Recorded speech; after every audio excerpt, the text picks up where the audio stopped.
Is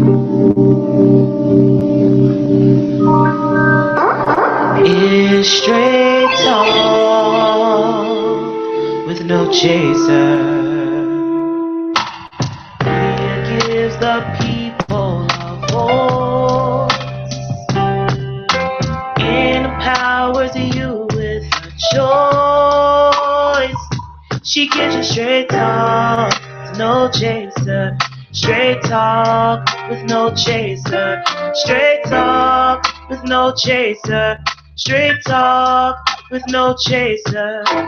She provides a platform of growth and gives a dying people hope.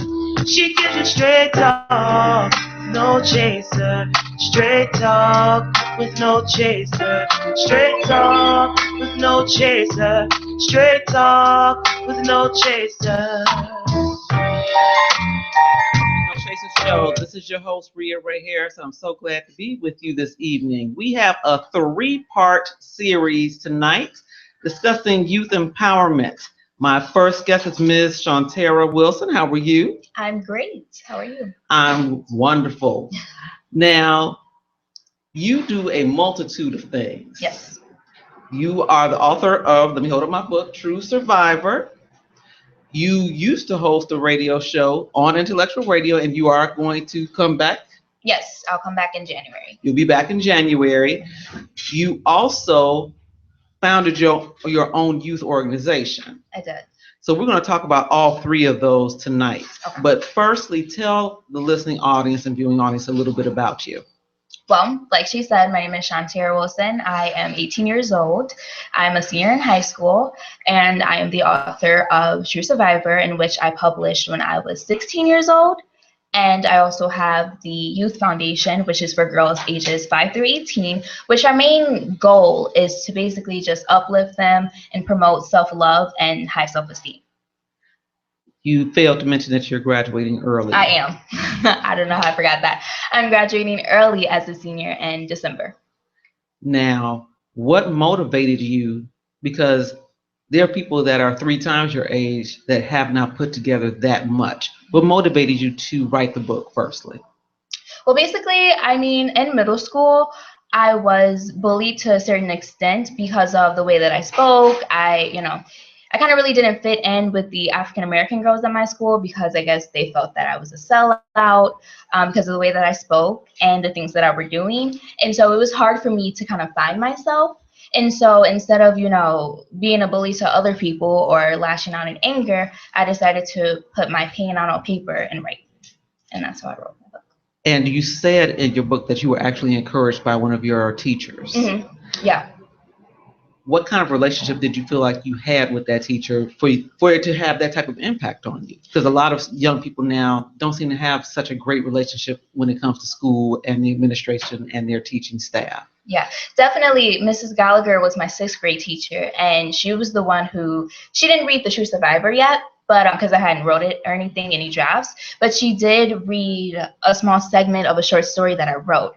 And she told me, she was like, Show-Shauntierra, this is amazing. Like, you need to really show your talents to the world. This is really good. And she also was the first one who kind of really,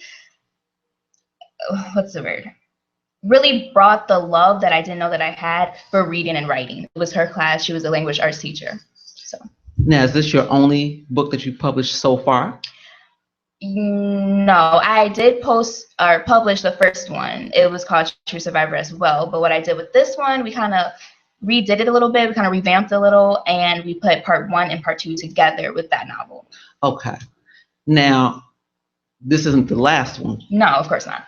Well, I have to be clear. So are you looking at publishing a book in 2017 or a little bit further out?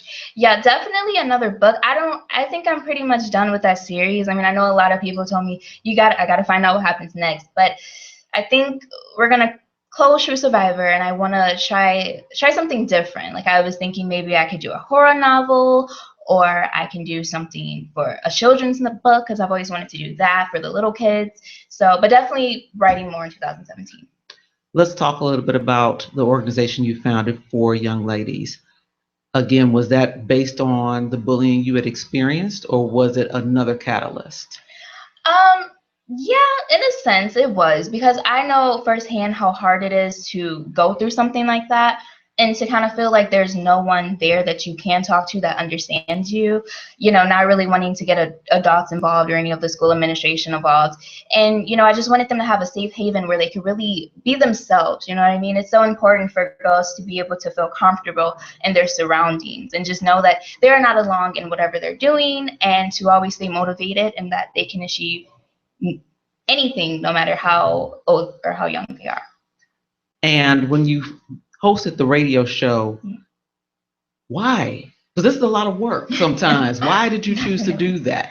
Well, the number one reason, it was called Teens with Voices, and we just wanted to give, again, I'm huge on youth and my peers, people my age, just giving them the outlet to express themselves, because I feel like a lot of times as teenagers we're kind of hushed, because like, oh, you don't know what you're talking about, you're only a teen. But no, there are a lot of teenagers who are out here, being activists and just doing things to uplift the youth, and we wanted to kind of give them that time to express themselves. So when you come back in January, you'll be revamping that show, or you have created a different show? No, we'll be revamping that show with a few new co-hosts, but it'll definitely be along the lines of the same show. For people that want the book, and I'm not giving the book away, as far as telling the plot, how do they purchase the book? Okay, you can go on Amazon, type in True Survivor. It's on Amazon. This one and the old one, of course. And then you can go on my website, which is www.Shontierra Shountiera Wilson.com. And it is also on Bookpatch. For anyone that is interested in being a guest on your radio show, how do they reach you for that? The best way to reach me, I would say my social media handles, which is on Instagram, author_Tierra Wilson. And then on Facebook, my first name, Shontierra Wilson. And then, or you can email me too at shontierrawilson@yahoo.com. And lastly, for your youth organization, the same handles? Yes. And what is the name of the organization again? It is called Epic Destiny Youth Foundation. And we will see you very soon to know what the 2017 year has for Shontierra Wilson. Yes. Thank you so much for being a guest on the Straight No Chaser show. Me. And when we come back, we're going to interview members of the Chicago Wolfpack football organization. We'll be right back on the Straight No Chaser show on intellectualradio.com and iHeartRadio station.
Straight No Chaser Show on intellectualradio.com and iHeartRadio station.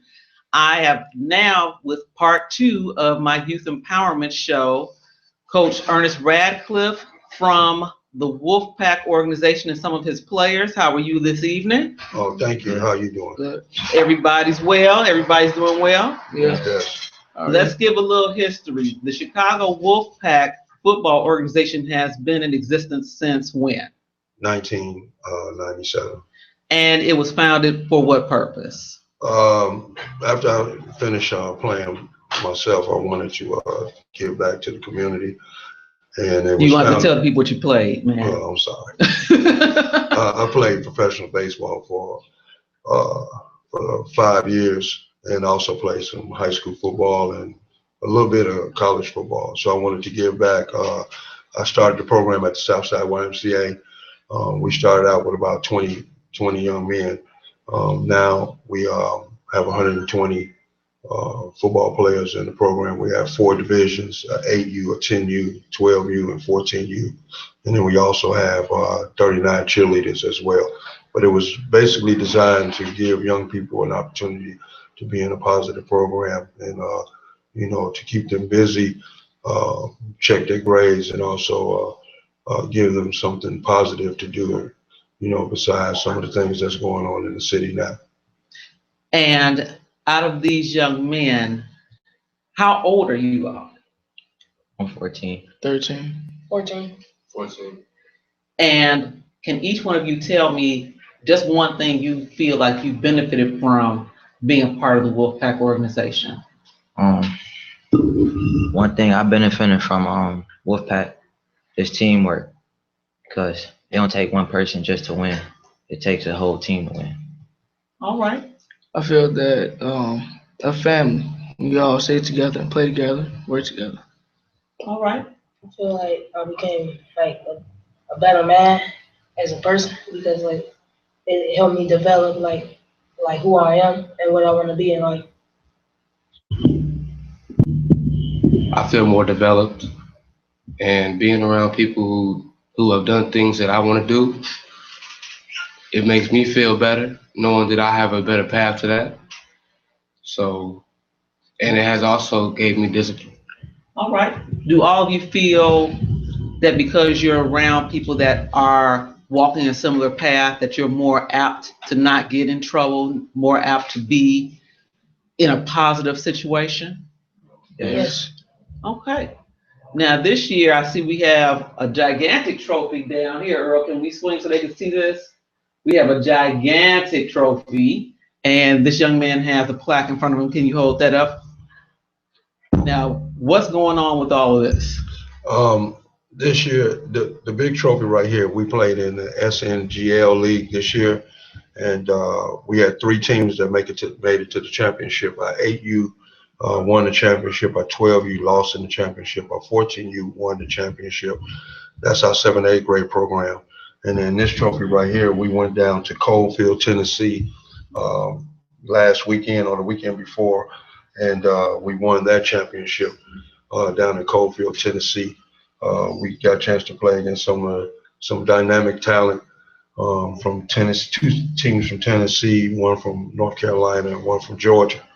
We went 4-0, and that springboarded us to have the opportunity to go to Orlando, Florida, to play for the national championship, which is playing for the rings and belts.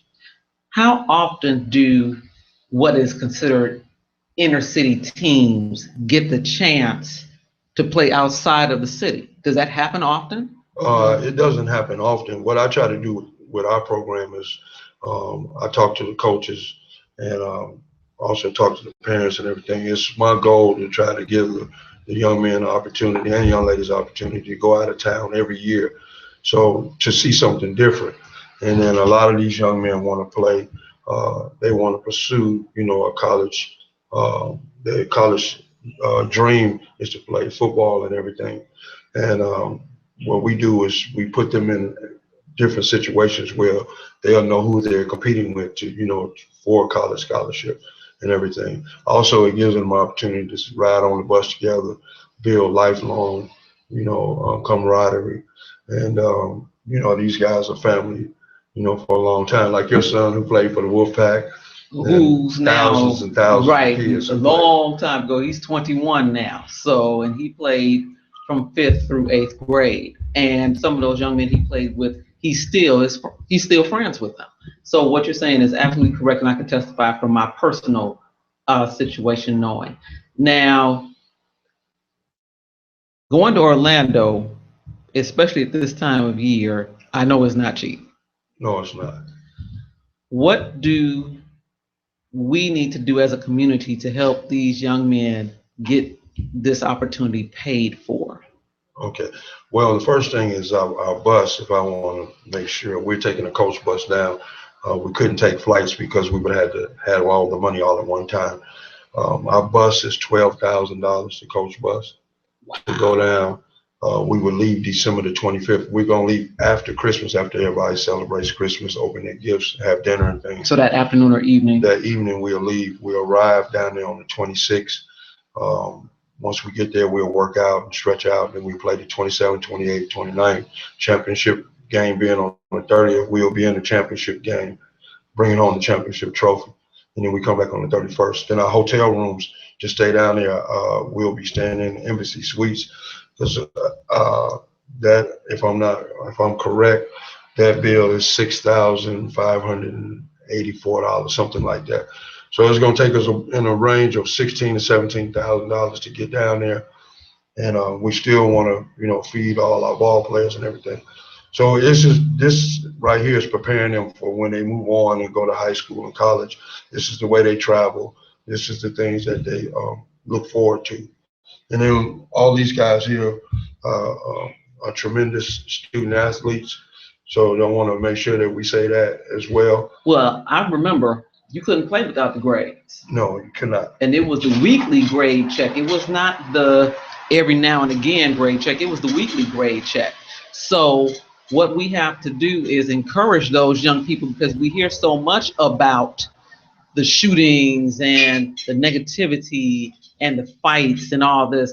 We have a group of young people that are doing something that is positive, not just for today, but for their futures. So we need to encourage them, not by talking about it, but by being about it, which means for me, contributing to the Wolfpack organization by donating to their going to Orlando, Florida. What is the website that they can go to and just click the donate button? It's www.southsidewolfpack.org.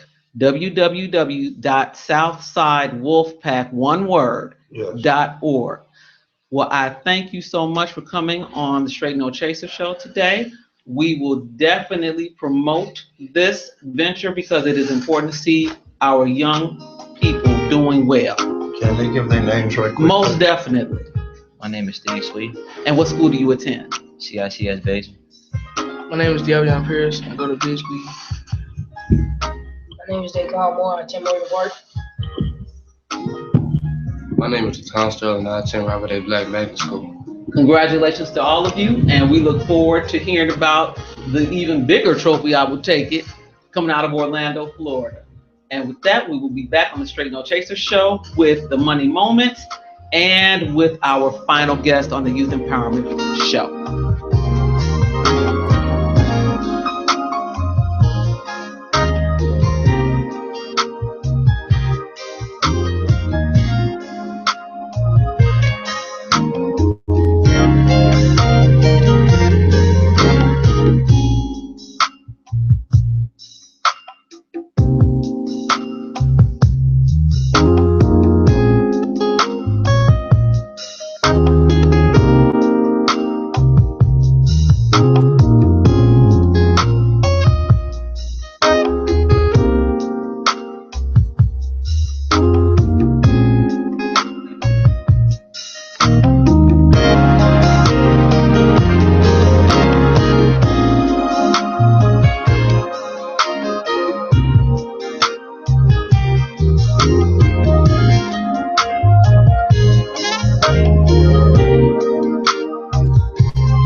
as the one and only financial health mentor to the working class, coming to you with tonight's Money Moments. Tonight, we're going to talk about what else? Wealth, right? We're always talking about building wealth on these money moments because I want you to get your money up. But what I've come to understand is that people are struggling to build wealth because they don't really know what an asset is. And a lot of times they confuse an asset with a liability. So in simplest terms, an asset is something that will put money in your pocket and or appreciate in value. A liability, on the other hand, is something that will take money out of your pocket and or depreciate in value. If you do not understand these two terms and what they actually are, you're going to struggle to build wealth because there's only one wealth building formula that exists. There's only one that has ever existed. There's only one that will ever exist. And that is cash, asset, cash. Or technically speaking, it should be currency, asset, currency, because not everybody's currency is cash, right? But just to get the understanding that you get your hands on some cash or some currency, you use that to buy, build, or invest in an asset, and then that's going to bring to you more cash or currency, to be technical. So cash, asset, cash is the only wealth building formula that exists. And the better you get at doing that, the more wealth you will build for your family. But you cannot acquire assets if you do not know what they are. So again, an asset is something that puts money in your pocket and or appreciates in value. A liability is something that takes money out of your pocket and or depreciates in value. Now, in my opinion, there's only one thing worse than spending hard-earned money on an asset. Spending hard-earned money on a liability. And that is spending money you have not even earned yet on a liability. See, a lot of people went out on Black Friday and they listened to the store clerks tell them about how they can get this credit with no payment until 2017. And they use that to buy liabilities, right? So not only did they spend money on liabilities, they've leveraged money they haven't even earned yet to buy a liability. So we have to understand the difference between an asset and a liability. And once you do that, then you should be spending your entire life doing two things: acquiring assets and teaching your children how to do the same thing. I'm your man, H. Cortez, financial health mentor to the working class. You're checking out the Straight No Chaser Show with my girl, Rhea Ray, as your host. Until I talk to you next time, I want you to get your money up because you absolutely can do it. Peace out, people. And that was H. Cortez, the money mentor for the money moment on the Straight No Chaser Show. My third set of guests have made it, and I'm so glad because the Chicago weather is really rough today. This is our youth empowerment segment today, and so I'm here with Asha Natim, who is the founder of the Chrysalis organization. And tell me who is to your left. This is Valerie Hurd. You can introduce yourself. Hi, how are you? I am a part of Chrysalis as well. Just Chrysalis, is that how we're pronouncing it? Okay, yes. I was saying Chrysalis. Okay, Chrysalis. Now, when you thought about creating this organization, what was the catalyst? Well, initially, I wanted to write books for little Black girls to encourage them to love themselves and to have the type of confidence that all other girls have. And in a world where everybody's telling us that we're not pretty, that we're not good enough, I wanted to have something to combat that because I have two daughters myself, a 3-year-old and a 2-year-old, and I couldn't find books that said that to them. So I wanted to do that. So first I started writing the books, and then I got a lot of response from parents saying, oh my goodness, I need this book because my daughter doesn't love herself, or my daughter hates her hair, or she's embarrassed because she's darker than the other children at her school and she's bullied. And I realized, okay, this is bigger than books. So we started the Chrysalis program in March of this year. it just kind of blew up really fast, like we intended on, like planning, getting the 501c3 and doing everything in order. But I thought, okay, this is an immediate problem that needs an immediate solution. So we just started. And we offer all sorts of classes from art to etiquette to public speaking. And the young ladies start as young as 5. 5. From 5 to 17 is our age group. So that's the whole spectrum of girls. Let me go back to something you said. Sure. Once you wrote the book, you published? Yes, self-published. And how did you feel when the parents were coming to you saying, my daughter does not like her hair. My daughter is uncomfortable because she's being bullied because she's considered too dark, or whatever it was that was being said. What did that do for you? Well, 2 different things. One, empathy. Like I could understand how they felt. Colorism was an issue in my own personal family. Like my grandma tried to bleach my mom's skin. It's a big thing in my family. So I could relate to it. And I have had experiences where I was affected by that myself. And then I had people ask me, because both of my daughters are very dark skinned. They kept asking me, what are you going to do when she goes to school? Like, kids can be really cruel. She's going to have a hard time. I was about to ask you, what were you supposed to do? Okay. Right. I'm like, do about what? And my girls are gorgeous. Like, I don't understand why the color of their skin would be an issue. So when I realized this is still a problem, this is still an issue. Like, people still think that nappy hair is bad. Like, how could this be in 2016?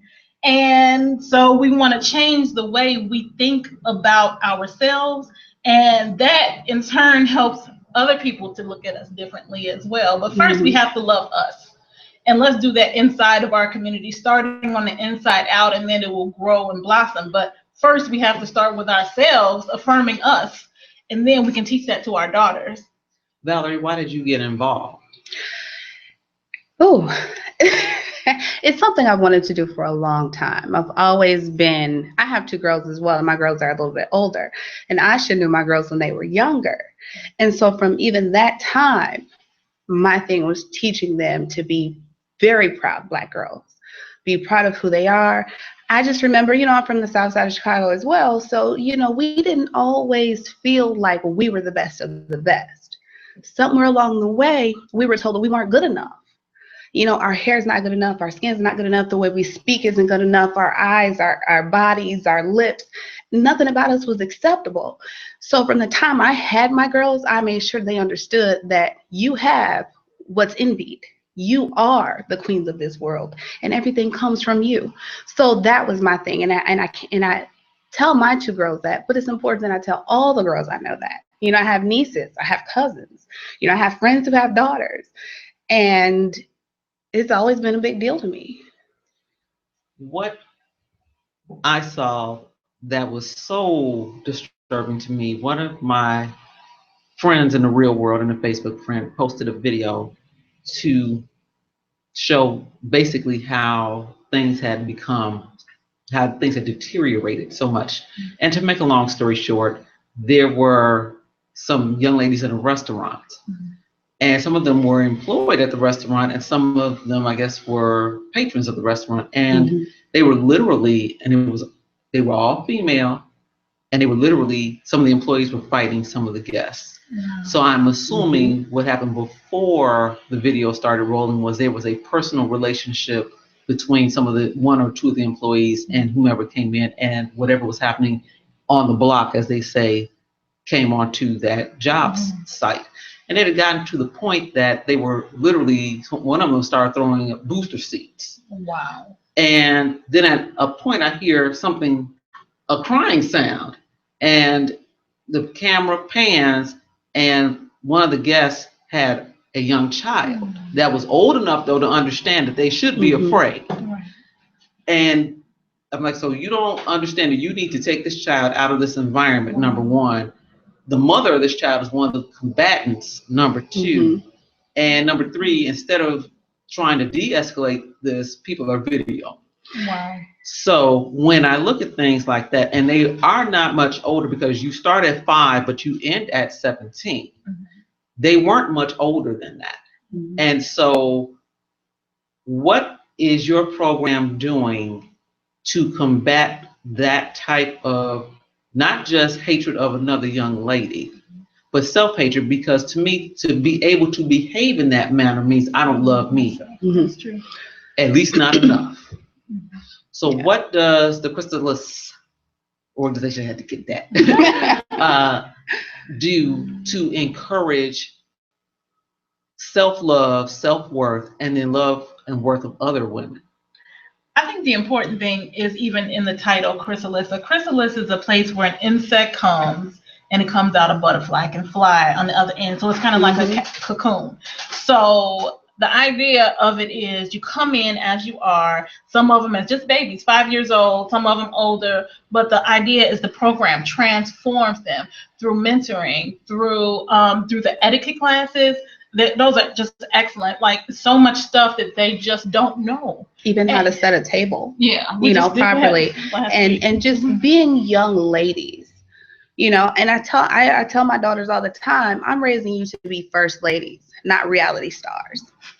And if we can push that to our girls and let them understand that you are always a lady, you are regal, you are royal, then I think their whole attitudes about how they carry themselves and how they respond to other people will just change immensely, and it'll rub off on the people around them.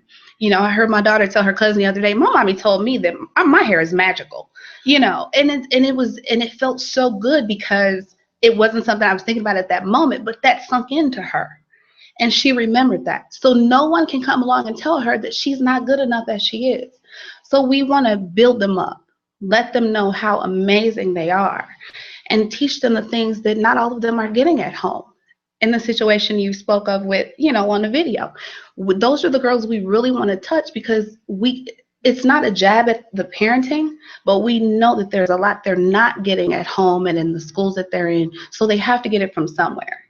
Well, like when you mentioned reality show stars, when I look at the commercials, I don't watch the overwhelming majority of them. I see a lot of, because what is it, the Bad Girls Club or something of that nature, where they're fighting on here, I guess, on a regular basis. I think they fight on all of them. Yeah. They might. I don't even Fight. watch them. Yeah. But it is, I don't know if now art is imitating life or is life imitating art. But whichever way it has gone, whoever's imitating whom, all of it needs to stop. Yeah. And so if you can train from here, or stop them when they're here from thinking that this is what you aspire to be. Here's an alternative, a la Michelle Obama, a la Ava, I cannot pronounce her last name, but the producer, a la Angela Bassett, a la so many positive Black women, a la your own mother. Yeah, and people in the organization. That's the beauty of it, is that we have like over 20 volunteers that come, and these are people who own businesses. These are people who excel in everything that they do, and they're donating their time. We got a doctor who's volunteering. We have a millionaire on the staff. It's just, and none of us are getting paid. We're just volunteering our time and pouring out to these girls so they can say, okay, you don't have to be Angela Bassett. You could be you, and that you can still be excellent, and you're still amazing right where you are, as you are right now, as an 11-year-old, where you might feel peer pressure to do certain things or to be a certain way or to dress a certain way. Here's an entirely different idea that you may not have even seen before. We're showing this to you, and we're here to support you through this all the way from 5 to 17, and then after 17 you can come back and volunteer and still pour back into the organization. You can do lots of things. So I'm just really excited about the process and the journey of where it's going. We're really just getting started, but I'm really thankful just how well it's doing so far. We have 53 applications already, and we only started in March. So that's amazing. Like initially we said, where are we going to get girls from? And that was not a problem. That's the easy part. Definitely the easy part. Making sure we have the space and all of the materials that we need for the girls Right. is more difficult than actually getting And the lunch. girls. Right. And that's a great issue to have, you know, that the know girls are that there. They're there. And that, because that's what we were shooting for. That's who you want to touch and get to, and not just building up of themselves, you know, with their pride, but also teaching them financial responsibility and, you know, just everything that goes along with it. For some of the older girls, they've done the sewing. You know, young ladies don't know how to sew. I mean, the simplest thing, you need to be able to put a button on a shirt. You know, preparing for college and knowing how to do the applications and just all of those things that are really, really important and that will help them get to the next steps. You have a Saturday program. Yeah. Mm-hmm. How often do they meet every month? We meet the first and third Saturdays from 9 a.m. Well, no, 10 a.m. We get there at 9. From 10 a.m. to 1 p.m. So we have a breakfast, and they have class. We have mentoring where we do an affirmation every day. They say, I love myself. Like, it's a whole book of affirmation. We go through Asha's book. Yeah, it's my book, the book of affirmations. And after that, we talk about a topic. Last week we talked about gratitude made what is it called? The care packages for the homeless people. We did. And we explained to them, even the smaller kids could understand, what does it feel like to be homeless? One of them said it feels lonely. It feels cold. It feels hungry. And the fact that they can understand empathy, and they learned the word empathy, and we talked about it, like getting these messages over to them in a way that they can understand from a source of love. Like, they understand this is a place of love. Mm-hmm. Everybody here loves you. We're not here because we're getting paid. We're not your teachers at school. Nothing to this, anything wrong with teachers, but we're here. It's a different environment. This is another support system. Another support system. And you know that the love is here. When they come in, they get hugs. They're like, oh, we're so happy to be here. They get really excited. I mean, we pour love into every part of the program. Is this a year-round program? Yes. Okay. Now, I know you said you started in March thinking that you could slowly build and it actually hit you like an avalanche. Yeah. Mm-hmm. What is it that the organization needs right now? Well, a lot of, and it's kind of cliche for any organization, we need fundraising, we need donations, we need materials, not even monetary materials. If you can donate art supplies or some of the local stores, make sure that help the girls have lunch when we have them there. Just, you know, things of that sort. Space. We need a 501c3 status. Oh, yeah, that's true. To help us with that part. So we've been trying to work on it little by little ourselves, but it's been a lot because we intended on having 20 girls.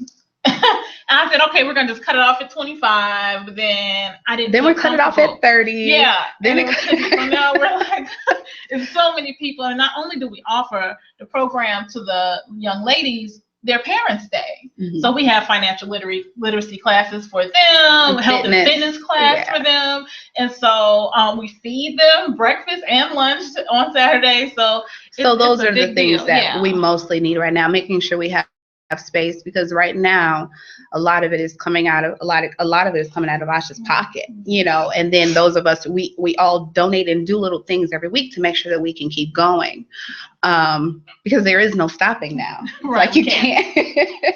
Is there a 501c3 organizer? Is that you?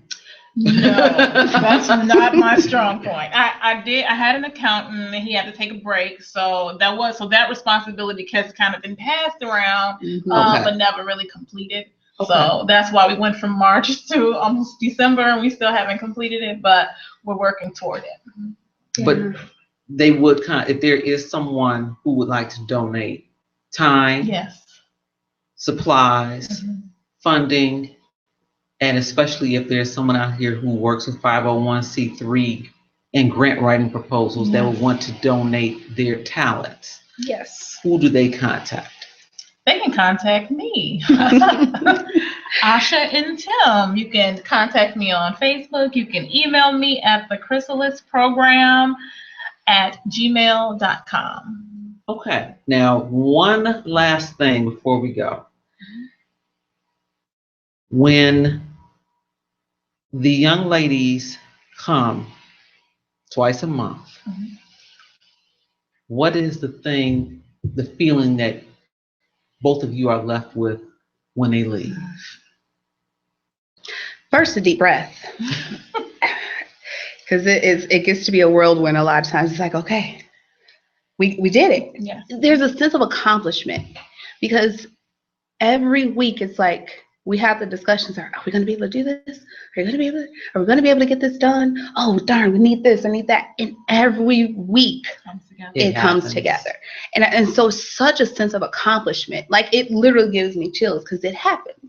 No matter what, even when we were concerned last week about having everything we needed for the care packages, and I'm thinking like, Asha, it's gonna be fine because everybody's bringing. We had so much, and it was like way more than we anticipated. So it always works out. So for me, it's most definitely a sense of accomplishment, and then just ready for the next run. Like, all right, what else you got? Let's just keep going. I agree with that. I'd like to add on two different. My other two feelings are, one is just gratitude to God, because every time I'm stressed, I feel like I'm pulling my hair out. How are we gonna pay for this? Gonna pay for this and this and this and this. Okay, I'm gonna cook in the morning. This is what I do. I get up at 5 a.m. I usually stay up all night prepping everything. Get up at 5 a.m. and then cook a whole lunch and then keep it warm to get it to the program. And we have to set everything up and break it down because we meet at the park district. So I'm like, I have all these things to do, and I feel like, oh, this is just so much. And then when it's over, I just can say, oh God, thank you. You made everything work out perfectly. And put all the right people in the right places. Yes, and just the outpouring of love from everybody, like people bringing finances, food, snacks for the girls, juices, like people just bring stuff. And it's just, I don't expect it. It just happens. And I just feel like this is just God giving that to me. And the other thing I feel, it just feels right. It feels like where I'm supposed to be. Like my whole life, I've been looking to use, how do I use my talents? How can I be the best me and feel fulfilled in what I do? And as a housewife, I kind of got lost, and I was just like, who am I? I'm a diaper changer, you know. But this, for me, is just life and air, and it makes me feel like my life is worth something more than just me and my family. I know they have attributed this quote to quite a few people, but basically it says the service that I do is the rent I pay for taking up space in this world. Yeah. And so the service that you're doing is, what's the old gospel song? Lets me know my living is not in vain. Right. Yeah, so that's true. Most definitely. You're here for a reason. It. That's right. Absolutely. Tell me the email one more time. That's the Chrysalis program at gmail.com. I thank you so much, Valerie and Asha, for being on the Straight No Chaser show. You all rounded out our youth empowerment segment for the day. And I'm so pleased because I'm so tired of the shootings and the terrible things. And I'm just glad to hear about some of the great things we have doing work with our young people. We appreciate you having us on. Thank you so much. We need a 501c3 organizer. Darcy, I'm going to have to start screaming at you. But we'll see what we can do. Thank you. So with that, this is the end of tonight's segment of the Straight No Chaser show on intellectualradio.com and iHeartRadio station. Dedicate yourselves to the truth, no matter the cost. This is Rhea Ray Harris. I'll see you next week. Peace and blessings in the name of Jesus.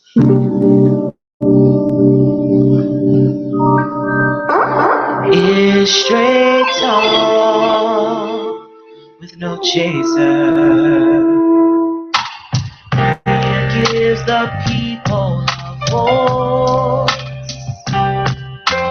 Empowers you with a choice. She gives you straight talk. No chaser, straight talk with no chaser, straight talk with no chaser, straight talk with no chaser. She provides a platform of growth and gives the dying people hope. She gives you straight talk, no chaser, straight talk with no chaser. Straight talk with no chaser. Straight talk with no chaser.